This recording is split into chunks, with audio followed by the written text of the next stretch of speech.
ഇന്ന് ഞാനൊരു വെറൈറ്റി ആയിട്ടുള്ള അടിപൊളി ബ്രേക്ക്ഫാസ്റ്റ് റെസിപ്പിയും എന്നെ ഞെട്ടിച്ച ഒരു ഗിഫ്റ്റ് അൺബോക്സിങ്ങുമാണ് നിങ്ങളുമായി ഷെയർ ചെയ്യുന്നത്.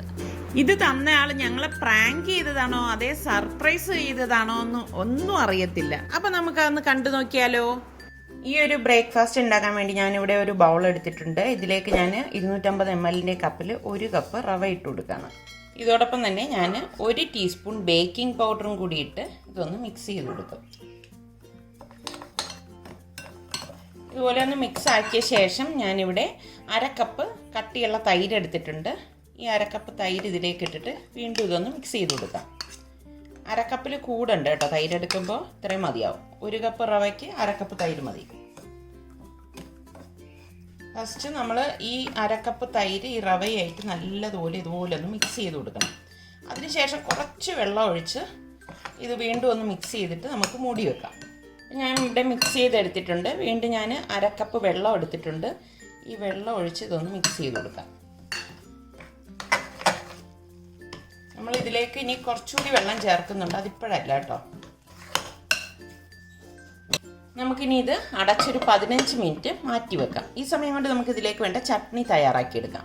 ചട്നി തയ്യാറാക്കാൻ വേണ്ടി ഞാനിവിടെ തേങ്ങ എടുത്തിട്ടുണ്ട്. മിക്സിയുടെ ജാറിലേക്ക് നമുക്ക് തേങ്ങ ഇട്ട് കൊടുക്കാം. ഞാനിവിടെ 1 കപ്പ് തേങ്ങയാണ് എടുത്തിരിക്കുന്നത്. ഇതിലേക്ക് നമുക്ക് 2 പച്ചമുളകും കുറച്ച് മല്ലിയിലയും ഇതുപോലെ ചെറിയ 5-6 വെളുത്തുള്ളി അല്ലിയും 1/4 കപ്പ് പൊട്ടുകടലയും പാകത്തിനുള്ള ഉപ്പും ഇട്ട് ഇതൊന്ന് അരച്ചെടുക്കാം.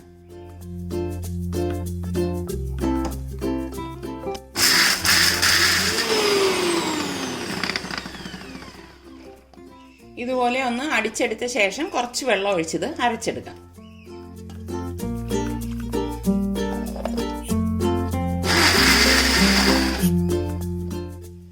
ഇതിലേക്ക് ഞാൻ 1 ടേബിൾ സ്പൂൺ തൈരും കൂടി ഇട്ടിട്ട് അടിച്ചെടുക്കുകയാണ്.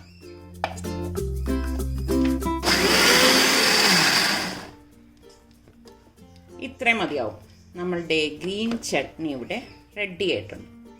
അപ്പം ഞാനിവിടെ കുറച്ച് വെജിറ്റബിൾസ് എടുത്തിട്ടുണ്ട്. 1 ക്യാരറ്റ്, 2 പച്ചമുളക്, 1 സവാള, പിന്നെ ക്യാപ്സിക്കം ഞാനിവിടെ 3 കളർ എടുത്തിട്ടുണ്ട്. എല്ലാം ഇതുപോലെ പകുതിയാണ് എടുത്തിരിക്കുന്നത്. നിങ്ങളുടെ ആവശ്യത്തിനനുസരിച്ച് എടുത്താൽ മതി. റെഡ്, ഗ്രീന്, യെല്ലോ, പിന്നെ 1 ടൊമാറ്റോ എടുത്തിട്ടുണ്ട്. അപ്പോൾ ഇത് ഇത്രയും നമുക്ക് ചെറുതായിട്ടൊന്ന് അരിഞ്ഞെടുക്കണം. ഞാനിത് ഒരു ചോപ്പറിലിട്ടിട്ട് കട്ട് ചെയ്തെടുക്കണം.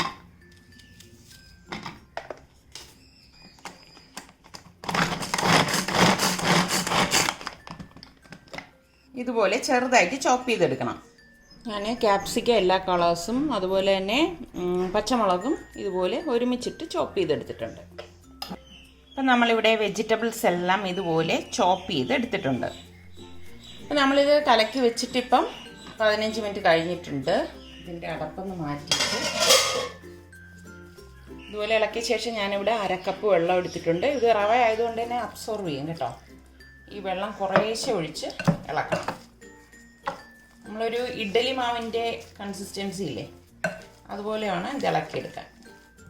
ഞാൻ ഇവിടെ പച്ചവെള്ളം തന്നെയാണ് എടുത്തിരിക്കുന്നത് കേട്ടോ. നമ്മൾ ഇതുവരെ ഉപ്പിട്ടിട്ടില്ല. 1 ടീസ്പൂൺ ചില്ലി ഫ്ലേക്സും പാകത്തിനുള്ള ഉപ്പും ഇട്ട് മിക്സ് ചെയ്യണം.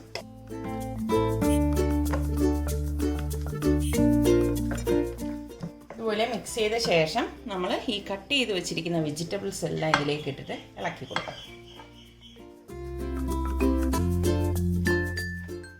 ഈ സമയത്ത് നമുക്കിതിലേക്ക് ഉപ്പൊക്കെ പാകത്തിന് ഉണ്ടോ എന്ന് നോക്കണം കേട്ടോ. ഇത്രയും മതിയാവും.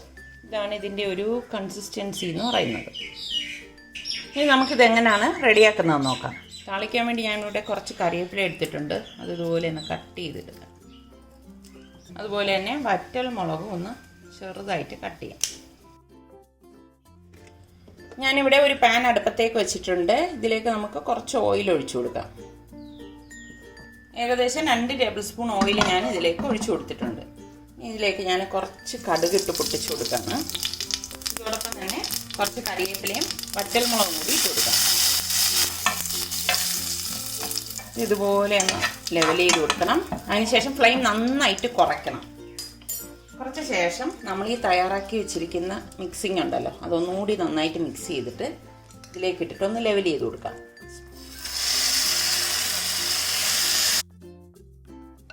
ഇതുപോലെ ലെവൽ ചെയ്ത് കൊടുത്ത ശേഷം നമുക്ക് മൂടി വെച്ചത് വേവിച്ചെടുക്കാം. ഫ്ലെയിം കുറച്ച് വെച്ചിട്ട് വേണം നമ്മളിത് വേവിച്ചെടുക്കാനുള്ളത്. ഇതിൻ്റെ ഉൾഭാഗമൊക്കെ വെന്ത് കിട്ടാനാണ് നമ്മൾ ഫ്ലെയിം കുറച്ച് വെക്കുന്നത്. അപ്പം നമുക്കിപ്പോൾ ഒരു സൈഡ് റെഡി ആയിട്ടുണ്ട്. ഇനി ഇതൊന്ന് മറിച്ചിട്ട് വേവിച്ചെടുക്കണം.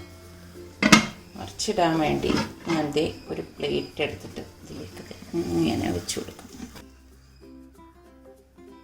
ഇതേ പാനിലേക്ക് തന്നെ ഞാൻ 1 ടേബിൾ സ്പൂൺ ഓയിൽ ഒഴിച്ചിട്ട് ഈ മറിച്ച് വെച്ചത് ഇതിലേക്ക് ഇട്ട് കൊടുക്കും. ഓയിൽ ഒഴിച്ചിട്ടൊന്ന് ചുറ്റിച്ചു കൊടുക്കണേ. ഓയിൽ ചൂടാകുമ്പോഴേക്കും ഞാൻ ഇതിലേക്കും കുറച്ച് കടുകും കറിവേപ്പിലയും വറ്റൽമുളകും കൂടി ഇട്ട് കൊടുക്കണം.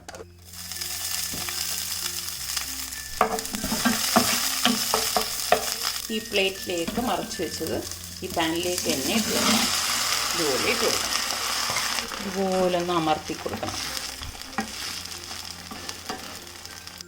വീണ്ടും നമുക്ക് മൂടി വെച്ച് വേവിച്ചെടുക്കാം.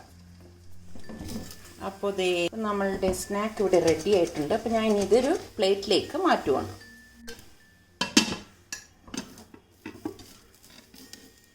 അപ്പോൾ വളരെ പെട്ടെന്ന് തന്നെ നമുക്ക് തയ്യാറാക്കി എടുക്കാൻ പറ്റുന്ന റവ കൊണ്ടുള്ള മറ്റൊരു ബ്രേക്ക്ഫാസ്റ്റ് റെസിപ്പി ഇവിടെ റെഡി ആയിട്ടുണ്ട്. ഇത് കുട്ടികൾക്കൊക്കെ ഇഷ്ടപ്പെടും. കാരണം കുറച്ച് സ്പൈസിയാണ്, പിന്നെ ഒരുപാട് വെജിറ്റബിൾസ് ഇതിലേക്ക് അടങ്ങിയിട്ടുണ്ട്. അപ്പോൾ എന്തുകൊണ്ടും ഹെൽത്തി തന്നെയാണ് ഈ ഒരു ബ്രേക്ക്ഫാസ്റ്റ് റെസിപ്പി. അതിൻ്റെ കൂടെ ഈ ഒരു കൊറിയൻഡർ ചട്നിയും നല്ല ടേസ്റ്റാണ്. ഇനി അവർക്ക് അത് ഇഷ്ടമല്ലെങ്കിൽ ടൊമാറ്റോ കെച്ചപ്പ് വെച്ചിട്ട് കൊടുക്കാം.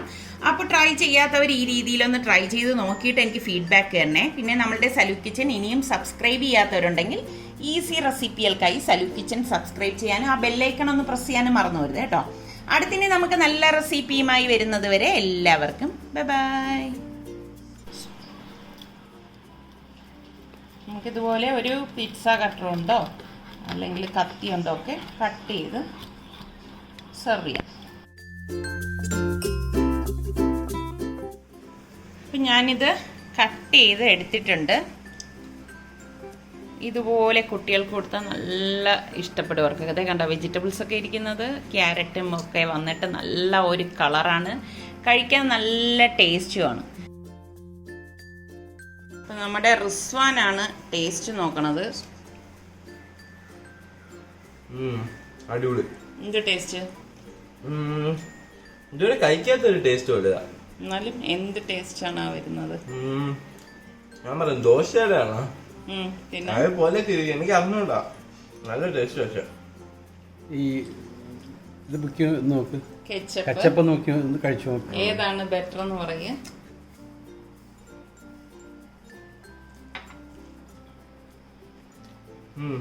ഏതാണ്? രണ്ടും വേറെ വേറെ ടേസ്റ്റ് പോലെയാണ്.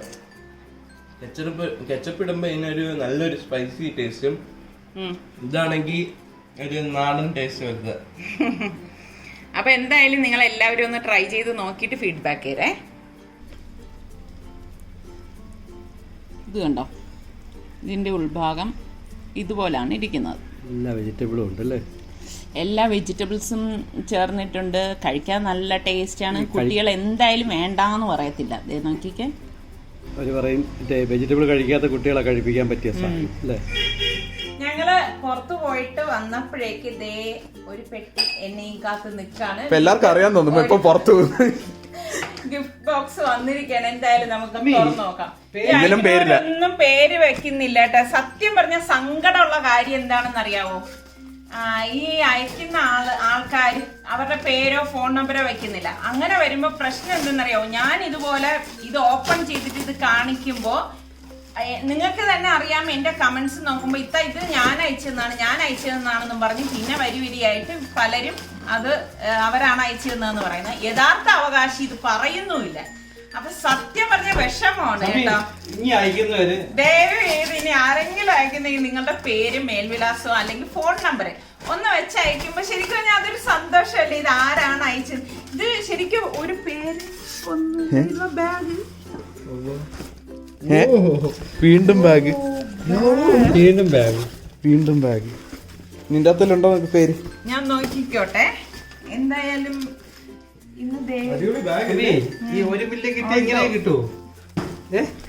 അതെനിക്കറിയില്ല. എന്തായാലും കിട്ടും. എനിക്ക് കിട്ടി. എനിക്ക് ഭയങ്കര സന്തോഷം എന്താണെന്ന് അറിയാവോ? എനിക്ക് അങ്ങനെയല്ല, ഗിഫ്റ്റ് കിട്ടുന്ന ഒരു സന്തോഷം തന്നെയാണ്. എനിക്ക് കിട്ടിയിരിക്കുന്ന ഗിഫ്റ്റുകൾ കൂടുതലും എന്റെ സബ്സ്ക്രൈബേഴ്സിൽ നിന്നാണ്. അപ്പൊ അല്ലാതെ ഒരു ബ്രാൻഡിൽ നിന്ന് എനിക്ക് ഗിഫ്റ്റുകൾ കിട്ടുന്നുണ്ട്. അതിനേക്കാൾ ഏറെ എനിക്ക് എന്റെ സബ്സ്ക്രൈബേഴ്സിൽ നിന്നാണ് ഗിഫ്റ്റ് കിട്ടിയിരിക്കുന്നത്. Gift for Salman. അല്ലാ, സൽമാൻ എന്താ നോക്ക്, ഓപ്പൺ ചെയ്യ്. എന്തായാലും കഷ്ടമുണ്ട്. ഇതിന്റെ ഉടനെ പേരൊന്നും വെച്ചിട്ടില്ല. ഇതിലും ഇല്ല കേട്ടോ പേരോ മേൽവിലാസം ഒന്നുമില്ല. കവറും കൂടി ഐഫോണോ? അമ്മ, ഇത് ആരാണ് ഇത് സൽമാൻ ഐഫോൺ അയച്ചു കൊടുത്തത്?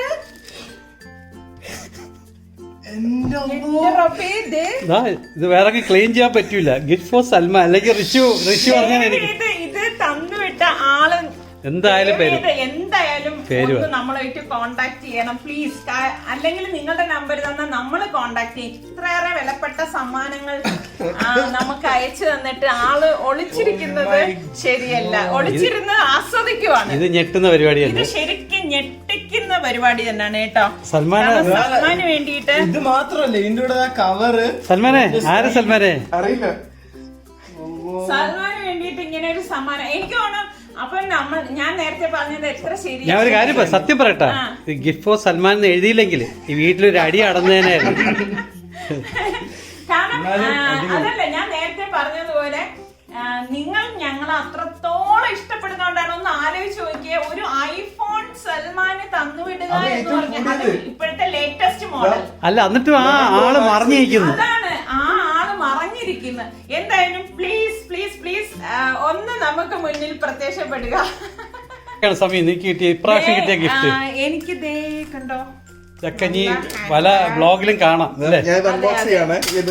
അൺബോക്സിംഗ് നമുക്ക് വേറൊരു പരിപാടിയായിട്ടാണ്. അപ്പൊ ദേ അടുത്തൊരു ബാഗ്.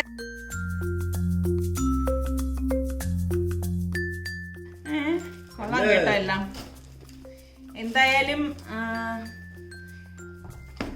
അല്ലെ, വളരെ സന്തോഷമാണ്. കാരണം സന്തോഷം സങ്കടമുണ്ട്. ഭയങ്കര സങ്കടമുണ്ട്. കാരണം സൽമാൻ എന്താണ് സൽമാൻ പറയാനുള്ളത്? സൽമാൻ വാക്കുകളില്ല. ഇത് അയച്ചു തന്ന വ്യക്തി ഇത് കാണുന്നുണ്ടാവും. സൽമാൻ എന്താണ് പറയാനുള്ളതെന്നൊന്ന് പറഞ്ഞേക്ക്.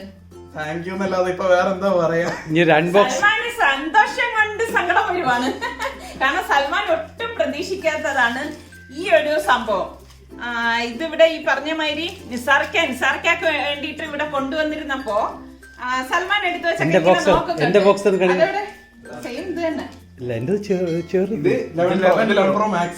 കണ്ടോ, ഇതായിരുന്നു നിസാർക്കാടത്. അപ്പൊ സൽമാൻ ഇങ്ങനെ ഇടയ്ക്കൊക്കെ എടുത്തു വെച്ച് ഇങ്ങനെയൊക്കെ നോക്കും. ഇത് ചെയ്യും. ഞാൻ പറയാം അത് വാപ്പാടേതാണല്ലോ എന്ന് പറയും. പക്ഷെ ഇത് അതിനേക്കാളും കൂടിയതാണ്.